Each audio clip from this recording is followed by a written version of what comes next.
கர்த்தரும் மீட்பரும் இரட்சகருமான கிறிஸ்து இயேசுவின் நாமத்தில் உங்களை யாவருக்கு வாழ்த்துக்கள். அன்பு தேவனுடைய பிள்ளைகளை, நாம் வாழ்வது ஒரு கடைசி காலமாக இருக்கிறது. இதை அறிந்து உணர்ந்து வாழ்கிறவர்கள் பாக்கியவான்கள். கண் போன போக்கில் வாழ்ந்து கொண்டு கால் போன போக்கில் வாழ்கிறவர்கள் முடிவு வேதனையும் சோதனையிலும் முடிகிறது. இது கடைசி காலம் என்பதாலே ஜனங்கள் தேவனை அறியாமல் ஓடிக்கொண்டிருக்கிறார்கள். அறிகிற வாய்ப்பு இருந்து விட்டு விடுகிறார்கள், புறக்கணிக்கிறார்கள். இந்த நற்செய்தியை புறக்கணிக்கிறார்கள், இந்த கிருபையின் செய்தியை புறக்கணிக்கிறார்கள். இப்படிதான் நோவா காலத்தில் கூட கர்த்தருடைய கிருபையின் செய்தியை புறக்கணித்து ஜனங்கள் அழிவை தேடிக்கொண்டார்கள். அதே காலகட்டத்துக்குள்ள நாம் வந்திருக்கிறோம். சோதோம் குமார காலத்தில் நடந்தது போல நடக்கும் என்று சொன்னாரே, அந்த காலத்துக்கு அருகாமையில வந்திருக்கிறோம். இயேசு கிறிஸ்துவின் நாமத்திலே செய்தியை கவனியுங்கள். பரிசுத்த ஆவியானவருக்கு கீழ்ப்படுகிறவர்கள், பரிசுத்த ஆவியானவரால் ஏற்படுத்தப்பட்ட சபையை வழி நடத்துகிறவர்கள் முதலாவது கர்த்தராகிய இயேசு கிறிஸ்து நாமத்தில் ஞானஸ்நானம் கொடுத்து, கர்த்தராகிய இயேசு கிறிஸ்து பிதா குமாரன் பரிசுத்த ஆவி இந்த மூன்று மகிமையில ஒருவராய் வெளிப்பட்டார் என்ற ஞானம், இது பரத்திருந்து வருகிற ஞானம். இது இப்படிதான் அப்போஸ்தலர்கள் விசுவாசித்தார்கள். அவர்கள் சபையை கட்டினார்கள், சபையை நடத்தினார்கள். அந்த நடவடிக்கைகள் வழியாக நாம் நடந்து வந்து கொண்டிருக்கிறோம். ஆகையினால இன்றைய கிருபை செய்தி கவனிங்கள், வாசிக்கிறேன். யோவேல் முதல் அதிகாரம் 14வது வசனம். பரிசுத்த உபவாச நாளை நியமியுங்கள், விசேஷித்த ஆசரிப்பை கூறுங்கள், மூப்பரையும் தேசத்தில் எல்லா குடிகளையும் உங்கள் தேவனாகிய கர்த்தரின் ஆலயத்தில் கூடி வர செய்து கர்த்தரை நோக்கி கூப்பிடுங்கள். ஏங்க இப்படி கூப்பிடணும்? உபவாச நாளை நியமிங்கன்னு ஏன் சொல்றாரு? உபவாசம் போட்டா அவருடைய கோபம் குறையும், இரக்கம் பெருகும். நினைவே பட்டணத்தை குறித்து பார்த்தோம் யோனா காலத்துல. அப்ப கூட அங்க நடந்தது அதுதான். உபவாசித்தார்கள், விடுதலை பெற்றார்கள். யோசாபாத் ராஜா காலத்தில் உபவாசித்தார்கள், விடுதலை பெற்றார்கள். உபவாசம் என்பது ஒரு பெரிய விடுதலையின் ரகசியம். அப்படியாக பரிசுத்த உபவாச நாளை நியமியுங்கள், விசேஷித்த ஆசரிப்பை கூறுங்கள், ஆலயத்தில் கூடி வாருங்கள். வீடுகள்ல மாத்திரம் இல்ல, வீடுகள்ல ஊர்கள்ல தெருக்கள் அல்ல. இங்க சொல்ற காரியம் உபவாசம் என்று சொல்லும் போது ஆலயத்தில் கூடி வரணும். நான் வீட்டிலே உபவாசம் பண்ணிக்கிறேன், நான் வீட்டிலே உபவாசம் ஜெபம் பண்ணிக்கிறேன் சொல்லக்கூடாது. இங்கே ஆலயத்தில் கூடி வர செய்து கர்த்தரை நோக்கி கூப்பிடுங்கள். அந்த நாளின் நிமித்தம் ஐயோ, கர்த்தருடைய நாள் சமீபமாய் இருக்கிறது. அது சங்காரம் போல சர்வல்லோரிடத்திலிருந்து வருகிறது. அன்பு தேவனுடைய பிள்ளைகளே, எவ்வளவு ஒரு கோபம்! கர்த்தருடைய பயங்கரமான கோபத்தினுடைய வார்த்தையாய் இருக்கிறது. அந்த நாள் ஐயோ என்றாரு. ஐயோன்னா முடிஞ்சிச்சுன்னு அர்த்தம். கொடுமையான வேதனைக்குள்ள மக்கள் போகிறார்கள். அழிவை நோக்கி போய்கொண்டிருக்கிறது. கீழே சொல்றாரு, நம்முடைய கண்களை விட்டு ஆகாரம், நம்முடைய தேவனின் ஆலயத்தை விட்டு சந்தோஷமும் மகிழ்ச்சியும் நீக்கப்படவில்லையோ.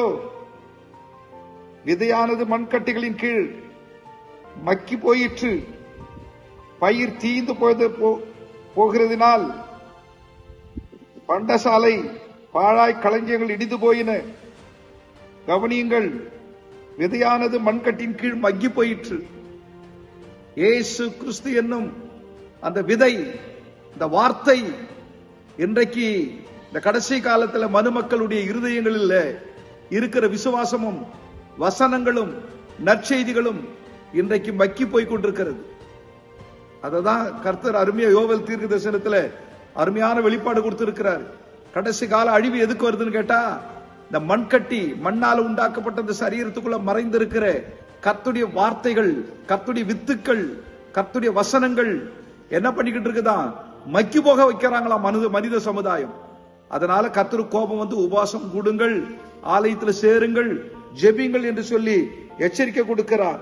அன்பு தேவனுடைய பிள்ளையே, நம்முடைய சரீரமாகிய இந்த மண்கட்டிக்குள்ள கர்த்தருடைய வித்து, கர்த்தருடைய விதை, வித்தாகிய இயேசு கிறிஸ்து இந்த மண்கட்டிக்குள்ள இருந்து முளைச்சி வெளியே வரணும்.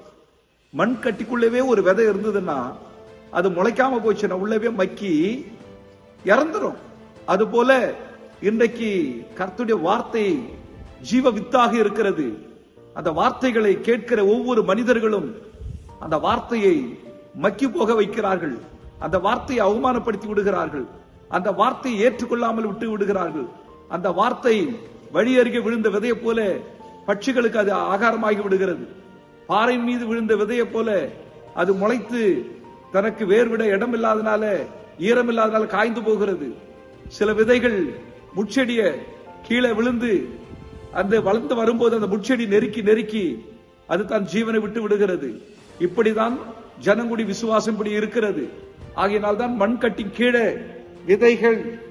அன்பு தேவனுடைய பிள்ளையே, விதையானது மண்கட்டின் கீழே வேத வசனமாகிய விதை, விசுவாசம் என்னும் விதை இந்த மாமிச மண்கட்டிக்குள்ள மறைந்திருக்கிறது. இது முளைத்து எழும்பினாதான், இந்த மண்கட்டிக்குள்ள இருந்து கர்த்தருடைய வார்த்தை முளைத்து எழும்பி அது கனி கொடுத்தால்தான் இந்த மண்ணுக்கு மகிமை, கர்த்தருக்கு மகிமை. அன்பு தேவனுடைய பிள்ளைகள், இந்த செய்தி கேட்கிற நீங்கள் இந்த வருஷத்தோட கடைசி மாதத்தில் இருக்கிறோம். ஆகினால கவனமாய் கேட்டுக்கொள்ளுங்கள். கர்த்தருடைய வார்த்தை என்னும் வித்து, விசுவாசம் என்னும் வித்து, இயேசுவின் நாமம் என்னும் வித்து, ஒருவருங்கிற சத்தியத்தோட வித்து, இந்த வித்தை கர்த்தர் இந்த மண்பாண்டங்களில கொடுத்திருக்கிறார். இந்த மண்பாண்ட சரீரத்தில் கர்த்தருடைய வித்தை மக்கி போகாமல் பாதுகாத்துக் கொள்ளுங்கள். அந்த வித்துக்கு உயிரை கொடுங்கள். விசுவாசம் என்ன உயிரை கொடுங்கள். அது வித்து முளைத்து வரும், பூமியில கனி கொடுக்கும். ஆகையினாலே இந்த கடைசி காலத்தில் தேவன் மனுகுலத்தின் மீது மிகவும் கோபத்தில் இருக்கிறார். பரிசுத்த உபவாச நாளை நேமிங்கள் எதற்கு சொன்னார்? கர்த்தருடைய வார்த்தையை ஜனங்கள் மதிக்காமல் போய் கொண்டிருக்கிறார்கள். கேட்கிறவர்கள் அதை பயன்படுத்தாமல் விட்டு விடுகிறார்கள். கவனமாயிருங்கள். மகா பரிசுத்தமுள்ள நல்ல ஆண்டவரே, இந்த மண்கட்டின் கீழ் இருக்கிற சத்திய வார்த்தை என்ற விதையை முளைத்து எழும்ப செய்து கனி கொடுக்க வைக்க எங்களை ஒவ்வொருவரையும் பரிசுத்தப்படுத்தும். இந்த செய்தியை கேட்கிறவர்களை பரிசுத்தப்படுத்தும். இந்த செய்தியை நம்புகிறவர்களை பரிசுத்தப்படுத்தும். இயேசு கிறிஸ்துவின் நாமத்திலே ஆண்டவரே, எங்களுடைய மண்ணான வாழ்க்கை ஒவ்வொருவரும் இந்த செய்தி கேட்பது செழிப்பாய் மாறட்டும். ஆண்டவரே, உடைய வார்த்தையின் வல்லமை வெளிப்படட்டும். ரட்சியும், பலப்படுத்தும், ஆசீர்வதியும். எங்க தேசத்திலே உடைய வித்து வளரட்டும். ஆண்டவரே, உடைய வசனங்கள் விதைக்கப்படட்டும். ஆண்டவரே, உடைய வசனத்தை விதைக்கிற எல்லா பரிசுத்தவான்களை ஆசீர்வதியும். விசுவாச குடும்பங்களை ஆசீர்வதியும். உடைய நாம மாத்திரம் உயர்த்தப்படட்டும். நாங்கள் நிற்பது நிர்மூலமாக உடைய கிருபை தகப்பனே. இந்த வருடத்தோட கடைசி மாதத்திலே உடைய வித்தாகிய ஜீவ வார்த்தை எங்களை உயிர்ப்பிக்கட்டும். ஆண்டவரே, எங்களுக்கு சுகம் கொடுக்கட்டும். ஆண்டவரே, எல்லா கட்டுகளிலிருந்து எல்லா சாபங்களிலிருந்து விடுதலையாக்கி புதிய வருடத்திற்கு நாங்கள் புதிய விசுவாசத்தோடு உயிர்த்தெழுந்த வித்தாக, புதிய ஜீவனை கொண்டு, புதிய இலையாக, புதிய தண்டாக, புதிய ஜீவனை எடுத்துக்கொண்டு பூமியிலிருந்து ஆண்டவர் வான் நோக்கி நாங்கள் வளரும்படி எங்களுக்கு உதவி செய்யும்.